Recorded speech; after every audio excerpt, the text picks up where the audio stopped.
Right, if you have time, please hold on there because we just may come back to you. And Honorable Inusah Fuseini, he ends on a note of a Japa and SML in suit and tie.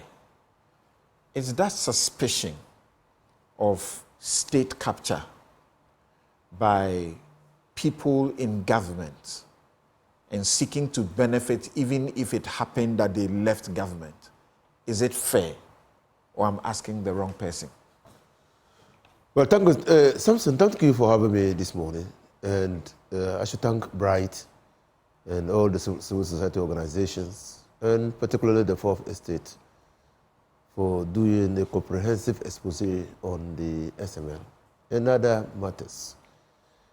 This government, the Nana Akufo-Addo's government, has recorded more than 100 scandals since it took over power. Samson, has it come to your attention as a journalist and a legal person that Nana Akufo-Addo has become incredulously predictable in matters concerning the behavior and conduct of his appointees, especially where they touch and concern criminal conduct?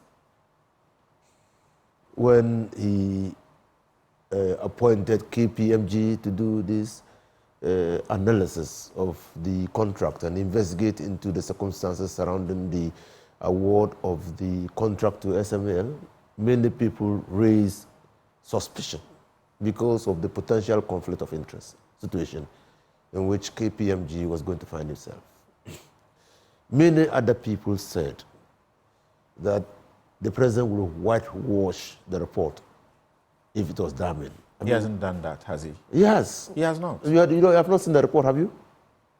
I've seen at least the portions that he has the redacted portions. The redacted portions. Yes. So, and then you are giving him the benefit of the doubt. You're entitled to that. But what prevents the president from releasing the entire report? Are we not entitled to an open, transparent, and accountable leadership of this country? I mean, clearly, it should leave you in no doubt that institutions established to serve the public, when they are captured by powerful private interests, it must manifest itself in contracts of that nature. Contracts that flagrantly violate the laws of the country, fail to comply with the institutions established for the purposes of securing value for money for the people of this country. It leaves you in no doubt that there must have been something compelling enough to motivate a minister to ignore all the safeguards in our laws, which would ensure that we have value for money for contracts entered into with companies. You say contracts that violate laws. Yes. The facts from what the presidency has fed us so far, 2 occasions, PPA approval was not given. Yes. Was sought but not given. Yes. But they went ahead. Yes. But subsequently, yes, a new regime of the GRA went and did a ratification. And you know that in law, brother, that it cures all the wrong. No, ex facto ratification of an illegal contract does not operate to restore the illegality and clean the contract of the illegality that was committed earlier on. It doesn't do that. Illegality because of what? Illegality because it failed to comply. First of all, the contract ought to have been laid before Parliament. It was not laid. Section 33 of the Public Financial Management Act. The contract was supposed to be approved by a GRA board. Was it approved? No. So if GRA board then goes to PPA for a ratification of an otherwise illegal contract, does it operate to make the contract legal? Does it? Then if that is so, what will be governance about? What is illegality about? Even though KPMG ends, according to the president's release, by requiring a needs assessment, whilst it says the processes lacked needs assessment, it emphasizes that that is not a requirement of law. But when it was done with the entire project, it says going forward, you should do it with a needs assessment. Yes, so they were quite frank in that recommendation that because needs assessment, the conduct of needs assessment was not a prerequisite, okay, of a contract, okay? And so because of that, you can hold them at fault for failing to do a needs assessment before the award of the contract. But mind you, look at the caveat. They themselves, KPMG, recognizes that a contract of such a nature must have a needs assessment. Because on what basis are you entering the contract? On what basis? So it may be prudent, but it is not unlawful. So they have done it. Well, I'm not going on the basis of the non-compliance or non-performance of the needs assessment to invalidate the contract. Okay. I'm saying that there were provisions of the statute that required compliance that were never complied with. And not having complied with those provisions, you can waive them off. You can't. Can you? You can't. And doesn't it strike you as odd that in all the discussions that we are having, we've not heard that the Attorney General's opinion was sought? Why do you need Attorney General's opinion? Who is the legal advisor to government and by extension the state? There was an audit for KPMG to do. No. I mean the contract. I'm not talking about the president just exercised his powers under Article 58 to appoint KPMG. I'm not talking about that. That's an eminent domain. I'm saying that you are entering into a contract to bind the state. And you're going to pay huge amounts of money, public money, to that contractor. And you don't need the Attorney General's advice. You don't know that for a fact. I know that for a fact because in all the reports, and as a lawyer and a former member of parliament and a politician, in reading all the reports, I have been looking out for the Attorney General's opinion on the contract. It's possible in the report itself. KPMG may have stated that Attorney General gave this report or that report. Yeah, so it's possible. Speculations are always welcome, but I'm saying that I've not seen one. And I'm not prepared to speculate. Now, but when even the second contract that was prepared, sent to, where they thought of adding the upstream sector and the mining sector to the contract, go read the letter that was written by the director who calls himself Chef de Cabinet. That contract was prepared by the legal department of the Ministry of Finance and sent to the GRA and advises the GRA to send it to their legal department for review. Nowhere in that letter is it mentioned that after a review, the contract should be sent to the Attorney General's department. So clearly, something obscure was happening. There was a clear intention to keep the contract out of the public space. And so, that is why I support civil society organization, that such a matter must have an open, transparent, rigorous, and meritocratic evaluation of the contract and the outcomes of the matters. You recognize that this is also being looked into by the OSP, Office of Special The Prosecutor. OSP ought to have, immediately the report came out, I thought that the OSP would have conducted a corruption risk assessment. And by now, the OSP should have even been out with this report.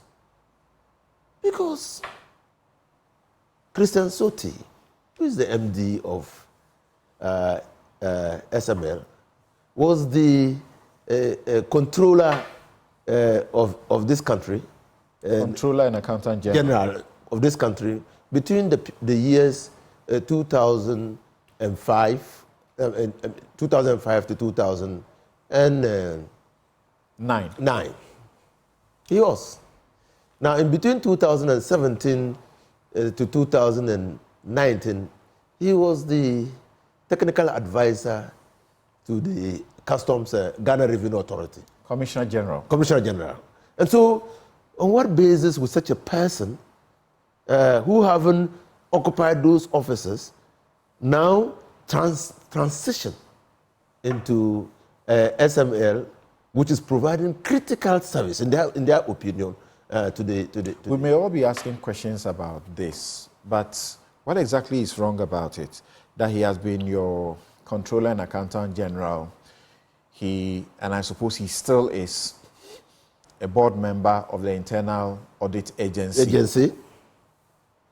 And then he occupied the position you speak about, technical advisor to the GRA Commissioner General. Then in the year 2000, when he steps down from that job, he goes to manage SML, which has secured the contract 2 years earlier with the GRA. Everything is wrong with that. Can't the relationship be severed from the contractual relations? That is actually a red flag. That the person who was technical advisor to the GRA at the time this contract was entered into, which contract was opaque, was not made available to the public, did not go through all the standards of scrutiny, has now transited to manage the company. Did he influence the award of the contract? Did he have anything to do with the establishment of the contract? Did he see any loophole that he's seeking to exploit that led to the formation of a contract? Was there insider dealing? It leads to a lot of questions. This is why you cannot just wish this thing away. You can't. Interesting. That's why we all must be worried. Interesting. I'm imagining the cross-examination if he appears in court. Yes. Because they have sued the Fourth Estate. Yes. And Samson, my concluding statement. Sometimes I find it very difficult to talk about a president, because all of us, while in private practice, admired him when he was on his feet. But have you realized, since assuming the presidency, the nearest Akufo-Addo has come to admitting wrongdoing of his of his appointees was the fact that he admitted an error of judgment by reason of being misled by his minister in the Americas. That's the nearest he's come to accepting culpability. Is it good enough for good governance? No. No. I remember there was Osafo Manfo comments. He later came to say, by hindsight, Osafo Manfo should not have said Aisha Wang. On hindsight. But as a president, if your minister makes comments that goes to the very foundation of your country, and that is freedom and justice, that everybody or anybody who commits a crime, the people of Ghana must have justice if that crime is committed against us. Okay. That your minister weighs that for financial inducement, financial support. The president keeps quiet, keeps mute, until Aisha Wang resurfaced and was caught. That gave the president a voice. But I say that you can go check. The nearest the president has come to admitting culpability of the conduct of his ministers was on the basis of being misled. That was all. Even in the case of Cecilia Dapa, where we expected the minister to condemn the fact that the president to condemn the fact that a minister of state has such huge amounts of money at home, and prudence required that that money be kept in the bank. The president told us that he believed in the credibility and the innocence of the minister. Our standards are not the same. In South Africa, I think, was it a speaker of parliament or somebody like that, had, was it 20,000 or how much was it? They suffered because they kept that money in the house. In the house. In the UK, similar situations have happened. But our in standards America, are not the same. Our standards are not the same, yeah. and that's why our So democracy let me will come develop. to